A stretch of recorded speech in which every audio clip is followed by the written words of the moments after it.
Hello, this is Sofia LightJewel with the Empower Love Way. And today I wanted to talk about a little bit more about the dark and the shadow and what we associate as bad. Because it's been coming up, and I feel this year it's all about that balancing and coming to a place of harmonizing in the sense of shifting the way that we relate to polarity in a way that we've been assigning. So polarity and duality is a different thing. So polarity is just a pole, is, a positive and a negative that creates a magnetic charge. And then a duality is one same thing of the opposite. Just as you find a word, then the antonymous of that word would be the duality. And in this dimension, in the world that we live in, dualities is the what complements with one another. And the piece is that we've been using polarity and duality as something that it means the same, and in truth, it doesn't mean the same because polarity means simply a pole, a charge that it doesn't signify that it's good or bad. It's simply a positive charge repels and the negative charge attracts. And in that, just like a magnet, when you put the magnet and it attracts everything, that's the negative pole, and then the positive pole expands. Just if you were to throw a rock on the water and you see how the waves of energy begin to move through the water. And so that's polarity, and that's where where this world is created from.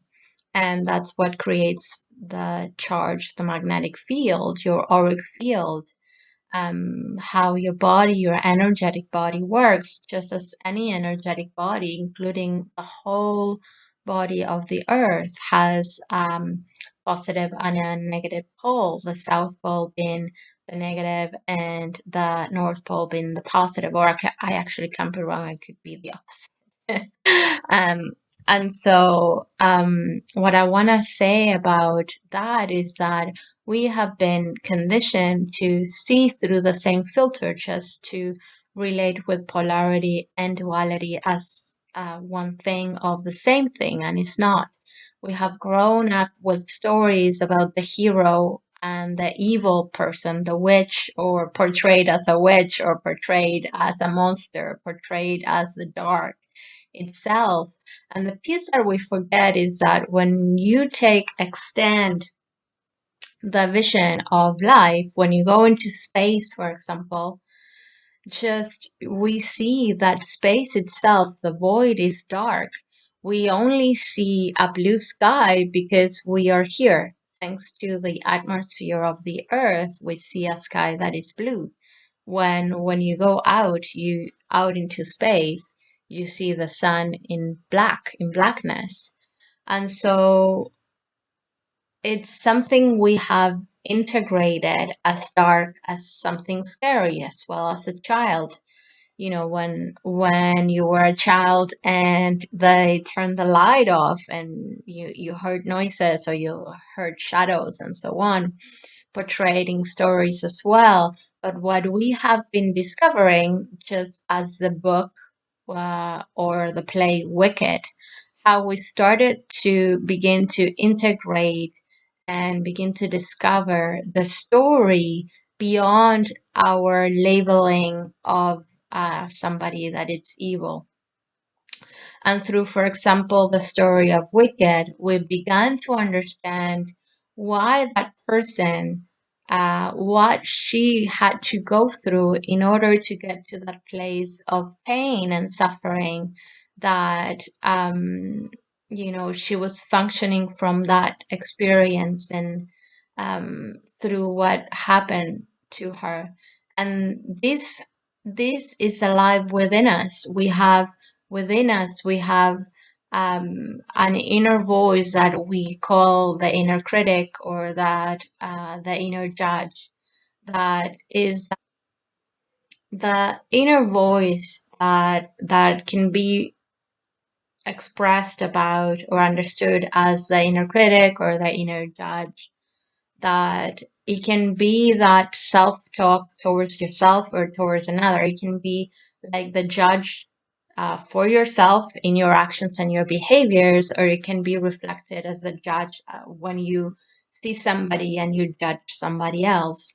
It really all is just speaking about your own psyche in the way development of your psyche, and what do we do to to um, belong to the tribe and to be accepted within the tribe. And so it's part of our human nature in a way. But what I invite you to bring into the conversation of the shadow or the dark and the light is to bring a wholesome and holistic approach, in the sense that in truth the dark and the shadow is those aspects within yourself that you have exiled yourself from, that you have disconnected yourself from, that you perhaps judge, and that or somebody else judged and condemned, and so you have placed basically in the light.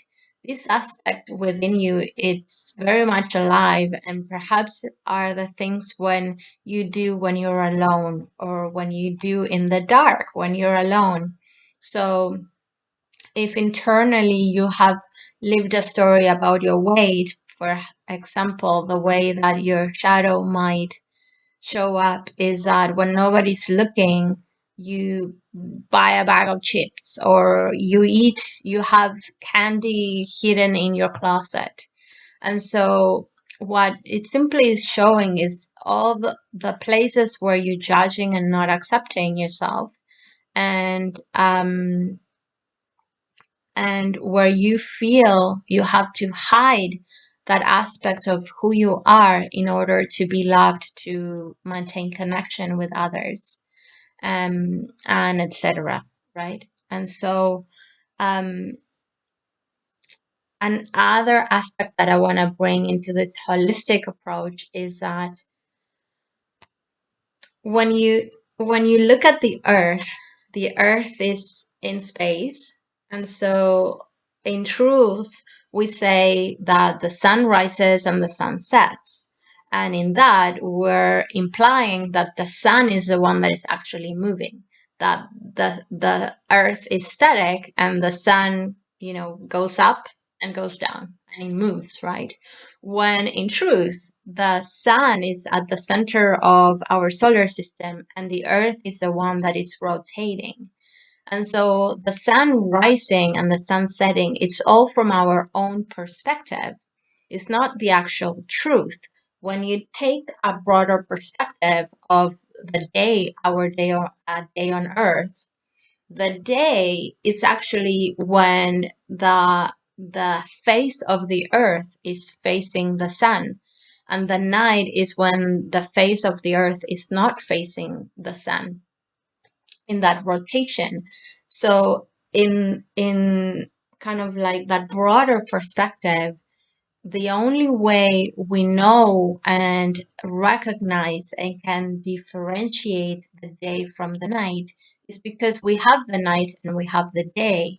If the earth was actually static, then we were always facing the sun, the only thing that we would know would be the day. We maybe wouldn't even call it the day. It would just be life like that as we know it. And so by knowing that polarity, so the other side of the coin, because we know the day, we know the night. And because we know the night, we can recognize the day. And that's it. It's not that the day and the night are better than each other, because both at this point in our life, they're both necessary. Because when I have night, the other side of the earth has day. And so, in order for life to be flowing, transforming, growing, and changing, one side of the earth needs to have the night, and for the body to rest and so on and recalibrate, and in order for the other side of the earth to have a day as well. And so this is why how life was created in this way here, in this dimension, in this form. And so the other piece that I want to share is that the day or the night is not good or bad. They're both necessary. Perhaps the time, perhaps you prefer day over night. You prefer to be awake in the day, or you prefer sunshine over, winter, because that's related to the sun as well. But it's not that winter is bad and summer is good. It's all from it's subjective. So it's from your own experience and your own preference. It's not the actual good or evil. When we started to assign, you're good, you're bad, even, thinking about how, in a sense, religion, even in Christmas, if you think if you're a good kid, you're gonna get gifts. If you're not, we have this reward and punishment kind of way. We do that to animals as well. We reward them or we punish them, and we domesticate them and train them in that way. And we have been doing that to ourselves, the same thing. And so I sidetracked there, but I want to kind of back up and come back to the sense of bringing wholeness to the dark. And in my journey, in my spiritual journey, I remember I went through a point where I could only see the light in me and the light in others. And that's great. And when I speak about the light, I speak about the soul, the essence of a being, not necessarily about the positivity. And positivity is great. I feel it's a stepping stone, a milestone in a way of shifting, especially if your conditioning is very much about worrying and worrying and doubting. Positivity helps you to train your mind in a different way to think that not only the worst things are going to happen, but it depends in the way of thinking, because ultimately that's what needs to shift, the way we think, in order to shift the way we interpret life and ourselves and see each other and the planet and so on. But this piece that I want to share, this piece that I want to share is that it's not positivity as being good and then being negative being bad, because there we separate again and we judge again. I remember in my journey, I realized that I became so fearful to be around negative people. And I have, in my family, there's a lot of, you can surround yourself in a lot of negativity. And so I started to disconnect with my family, and I realized what I was doing. And that's not the way, because when I started to judge a certain behavior and assign the meaning that that's negative and that is wrong, I separate. And in a way, what I was saying is that I wasn't accepting the negativity, the fearfulness, the worriness, the whatever it is in me. And so what I had to do, my work was looking at myself and to look at what was afraid of. What was I afraid of within me, in my own negativity, in my own worry, in my own doubt? And in the times that I felt like, I was low vibration, perhaps in the downward spiral of fear instead of the upward spiral of love, of connectedness. And so in fear, I wasn't accepting myself and accepting an experience. And so here comes the gift and the golden nugget here, because it's all about being in connection. And the moment we assign meaning to something that is right and something that is wrong, that's where we stop to accept who we are and life itself and another in life. And so the key is acceptance. Can I accept myself in all that I am? Because it's about returning to wholeness. We all have contained the light, the day, and the night within ourselves, within our experience, because it's part. The night gives life to the day, and the day gives life to the night. And it's not about assigning any meaning of good or bad. So the aspects within myself that perhaps I used to assign a sense of negativity, of being afraid, things that I was afraid of, the fear empowered me in a way, invited me to bring a new sense of self, of being into life. And so if I am in joy and in positivity all the time, that's all I know. And this is the polarity that I speak of and that I have shared before as well. So I know sadness because I know happiness. I know love and I know heartbreak because I have experienced the opposite polarity.